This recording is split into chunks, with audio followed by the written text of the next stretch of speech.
الله أكبر.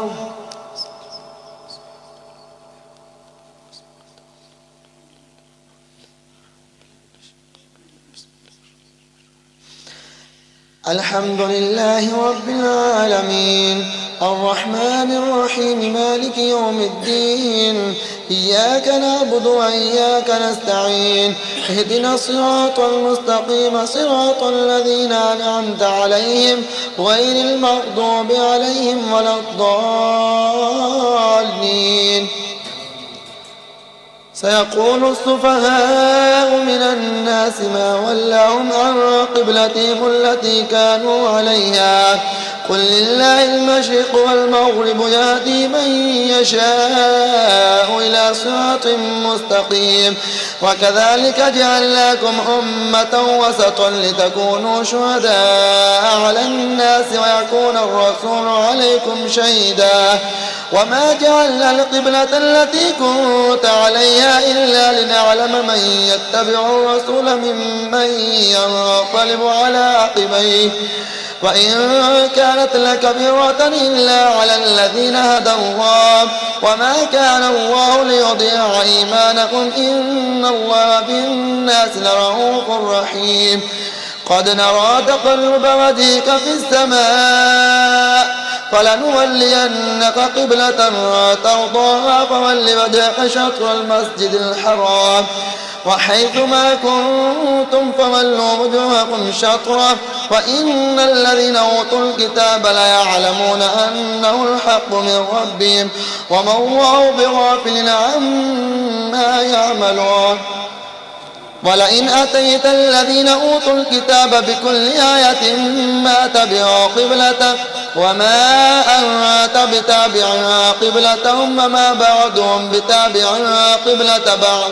ولئن اتبعت أهواءهم من بعد ما جاءك من العلم إنك إذا لمن الظالمين. الذين آتيناهم الكتاب يعرفونه كما يعرفون أبناءهم وإن فريقا منهم ليكتمون الحق وهم يعلمون. الحق من ربك فلا تكونن من الممترين. ولكل وجهة وموليها فاستبقوا الخيرات أينما تكونوا يأتي بكم الله جميعا إن الله على كل شيء قدير. ومن حيث خرجت فول وجهك شطر المسجد الحرام وإنه للحق من ربك وما الله بغافل عما تعملون. ومن حيث خرجت فول وجهك شطر المسجد الحرام وحيث ما كنتم فولوا وجوهكم شطره لئلا يكون للناس عليكم حجة إلا الذين ظلموا منهم فلا تخشوهم واخشوني ولأتم نعمتي عليكم ولعلكم تشكرون. كما أرسلنا فيكم رسولا منكم يتلو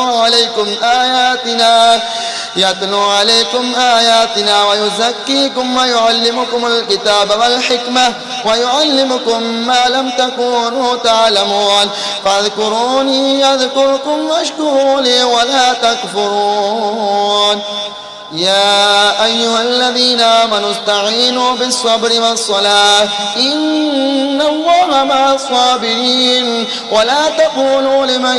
يقتل في سبيل الله أموات بل أحياء ولكن لا تشعرون. ولنبلونكم بشيء من الخوف والجوع ونقص من الأموال والأنفس والثمرات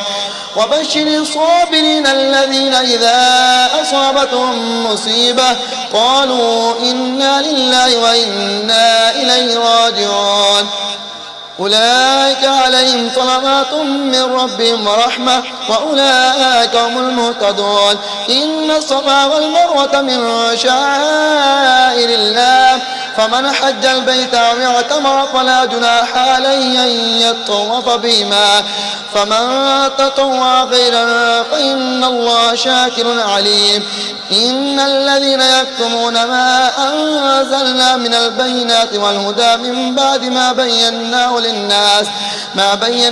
للناس بالكتاب أولئك يلعنهم الله ويلعنهم اللاعنون إلا الذين تابوا وأصلحوا وبينوا فأولئك أتوب عليهم على التواب الرحيم إن الذين كفروا وماتوا وهم كفار أولئك عليهم لعنة الله والملائكة والناس أجمعين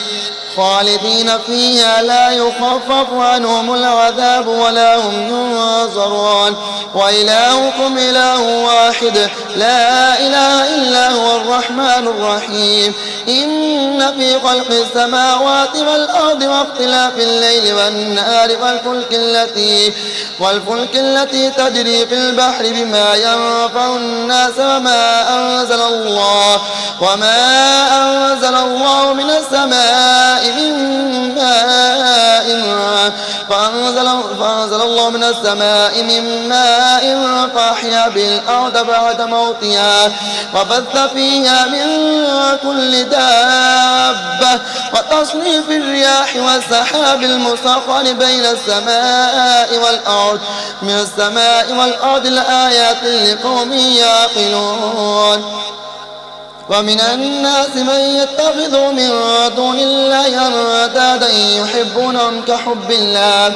والذين آمنوا أشد حبا لله ولو يرى الذين ظلموا إذ يرون العذاب أن القوة لله جميعا وأن الله شديد العذاب إذ تبرأ الذين اتبعوا من الذين اتبعوا ورأوا العذاب وتقطعت بهم الأسباب وقال الذين اتبعوا لو أن لنا كرة فنتبرأ منهم كما تبرأوا منا كذلك يريهم الله أعمالهم حسرات عليهم وما هم بخارجين من النار يا أيها الناس كلوا مما في الأرض حلالا طيبا ولا تتبعوا خطوات الشيطان إنه لكم عدو مبين إنما يأمركم بالسوء والفحشاء وأن تقولوا على الله ما لا تعلمون وإذا قيل لهم اتبعوا ما أنزل الله قالوا بل نتبع ما ألفينا عليه آباءنا أولو كان آباؤهم لا يعقلون شيئا ولا يهتدون ومثل الذين كفروا كمثل الذي ينعق بما لا يسمع إلا دعاء ونداء صم بكم عمي فهم لا يرجعون يا أيها الذين آمنوا كلوا من طيبات ما رزقناكم واشكروا لله إن كنتم إياه تعبدون إنما حرم عليكم الميتة والدم ولحم الخنزير وما أهل به لغير الله فمن اضطر غير باغ ولا عاد فلا إثم عليه إن الله غفور رحيم إن الذين يكتمون ما أنزل الله من الكتاب ويشترون به ثمنا قليلا أولئك ما يأكلون في بطونهم إلا النار ولا يكلمهم الله يوم القيامة ولا يزكيهم ولهم عذاب أليم أولئك الذين اشتروا الضلالة بالهدى والعذاب بالمغفرة فما أصبرهم على النار ذلك بأن الله نزل الكتاب بالحق وإن الذين اختلفوا في الكتاب لفي شقاق بعيد ليس البر أن تولوا وجوهكم قبل المشرق والمغرب ولكن البر من آمن بالله واليوم الآخر والملائكة والكتاب والنبيين وآتى المال على حبه ذوي القربى واليتامى والمساكين وابن السبيل والسائلين في الرقاب فأقام الصلاة وآتى الزكاة والموفون بعهدهم عهدهم إذا عادوا والصابرين في البأساء والضراء وحين البأس أولئك الذين صدقوا وأولئك هم المتقون. يا أيها الذين آمنوا كتب عليكم القصاص في القتلى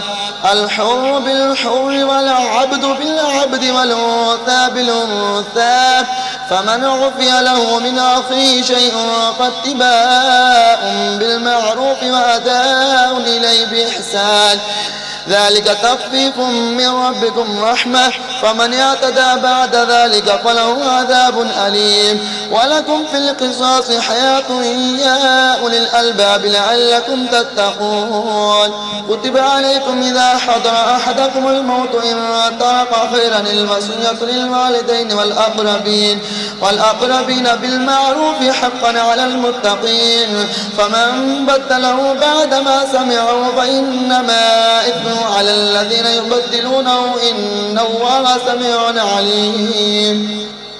فمن خاف من موص جنفا أو إثما فأصلح بينهم فلا إثم عليه إن الله غفور رحيم. يا أيها الذين آمنوا كتب عليكم الصيام كما كتب على الذين من قبلكم لعلكم تتقون أياما معدودات فمن كان منكم مريضا أو على سفر فعدة من أيام أخر وعلى الذين يطيقونه فدية طعام مسكين فمن تطوع خيرا فهو خير له وأن تصوموا خير لكم إن كنتم تعلمون. شهر رمضان الذي أنزل فيه القرآن هدى للناس وبينات من الهدى والفرقان فمن شهد منكم الشهر فليصم فمن كان منكم مريضا أو على سفر فعدة من أيام أخر يريد الله بكم اليسر ولا يريد بكم العسر ولتكملوا العدة ولتكبروا الله على ما هداكم ولعلكم تشكرون. وإذا سألك عبادي عني فإني قريب أجيب دعوة الداعي إذا دعاني فليستجيبوا لي وليؤمنوا بي لعلهم يرشدون. أحل لكم ليلة الصيام الرفث إلى نسائكم هن لباس لكم وأنتم لباس لهن علم الله أنكم كنتم تختارون أنفسكم فتاب عليكم وعفى عنكم فالآن باشرون وابتغوا ما كتب الله لكم وكلوا واشربوا حتى يتبين لكم الخيط الأبيض من الخيط الأسود من الفجر ثم أتموا الصيام إلى الليل ولا تباشرون وأنتم عاكفون في المساجد تلك حدود الله فلا تقربوها كذلك يبين الله آياته للناس لعلهم يتقون.